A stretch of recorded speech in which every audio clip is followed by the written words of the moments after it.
Well, I celebrate Veterans Day. I spend a little bit of time thinking about veterans. I sometimes make some phone calls to friends. I don't know, I feel like as a veteran, I spend a lot of time thinking about other veterans throughout the year. So, you know, every day is kind of Veterans Day for a lot of us who've served. I used to just like to have a day off. I talked to my father and I talked to my son.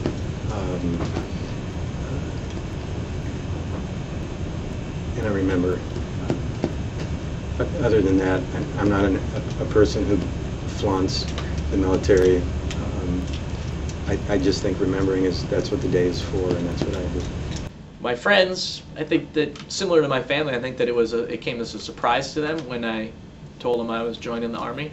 But I never felt like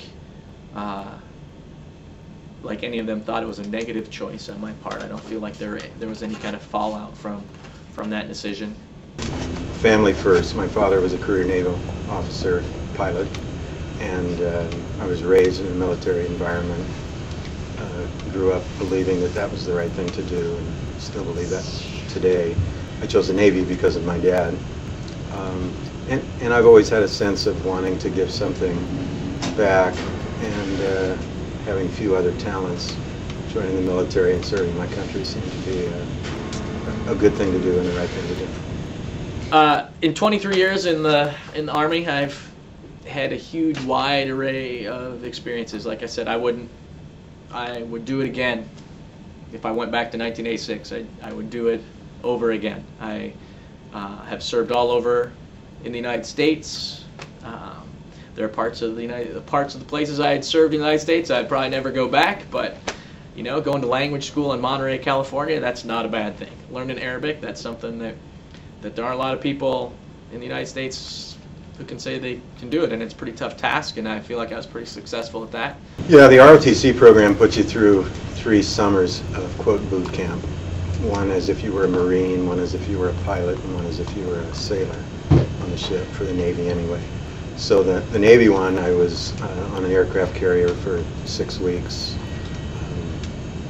anywhere from San Francisco to Vancouver, British Columbia, to Hawaii, to the Philippines, and basically did all of the work that a sailor would do, mopping the deck and waiting on people and carrying supplies and loading the gun mounts, whatever the job would have to be. The Marine summer was just a lot of physical training and learning how to say yes, sir. And the pilot part was really great. I didn't choose to be a pilot, but I got to fly in small aircraft, got to fly in a jet. Very successful in everything that I've done in the military. When I was on active duty the first time, I was part of an electronic countermeasures team, which is radio jamming, so I got to mess with people on the radio, make it so they couldn't communicate. That's always fun. That's like giving a substitute a hard time a little bit, so which I was pretty good at. I'd go on watch in either the Combat Information Center, which was where the navigation is done and where all of the communications between other ships and the aircraft are done. And as an officer, I kind of headed up that. It was great because I was good at math and I loved navigation anyway, so I got to use some of my skills on that. I've been to Jordan. I've been to the country of Jordan twice. On one of those occasions, I got my Jordanian jump wings for jumping out of an airplane in Jordan. I don't even have my United States jump wings. I don't even have my U.S. Army jump wings, but my name was on the list and they told me I could jump, so I got my Jordanian jump wings. And one of the coolest things was my wings were pinned on by former King Hussein of Jordan. That was a pretty cool experience. Got to shake hands with King and speak a little bit of Arabic with him.